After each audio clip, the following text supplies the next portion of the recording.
Las Haji Kala salurkan bantuan untuk 119.000 penerima manfaat di Ramadan 2025. Las Haji Kala melalui program Islamic Care 2025 menyalurkan bantuan sosial dan dakwah kepada 119.110 penerima manfaat, meliputi 202 masjid, 30 pesantren, dan 5 video dakwah. Program ini mencakup wilayah Sulawesi Selatan, Sulawesi Barat, Sulawesi Tenggara, Sulawesi Tengah, Jakarta, dan Sumatera Barat. Direktur Eksekutif Yayasan Haji Kala, Muhammad Zuhair, mengungkapkan program ini bertujuan meningkatkan kesejahteraan masyarakat melalui 8 kegiatan utama, seperti pembagian 85.000 paket sembako, 32.500 paket iftar, serta pemberdayaan mualaf dan lansia. Kami juga memperbaiki rumah layak huni dan memberikan pelatihan agama untuk teman tuli, katanya dalam konferensi pers di Wisma Kala, Kamis 20 Maret.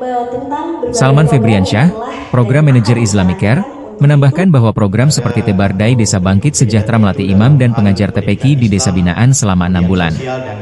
Sementara program Bina Teman Tuli menyediakan kajian agama dengan penerjemah bahasa isyarat.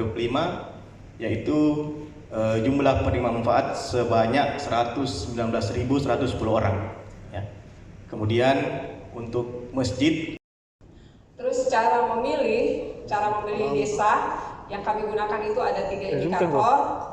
Yaitu yang pertama indikator miskin ekstrim, ya. Kenapa miskin ekstrim? Karena kami ini menyalurkan zakat perusahaan Kala Group, jadi pasti yang kita sasar adalah desa-desa yang sesuai dengan asnaf atau 8 asnaf, miskin, fakir, goribe, dan seterusnya.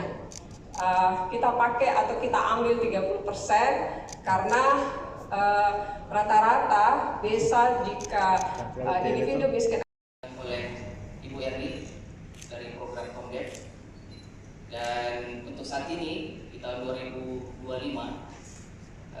saya langsung saja slide untuk program ekonomi di 2025 kita akan membuat 3 program, yaitu dari pesantren berdaya dan mandiri, ternak. Download Tribun X sekarang, menghadirkan lokal menjadi Indonesia.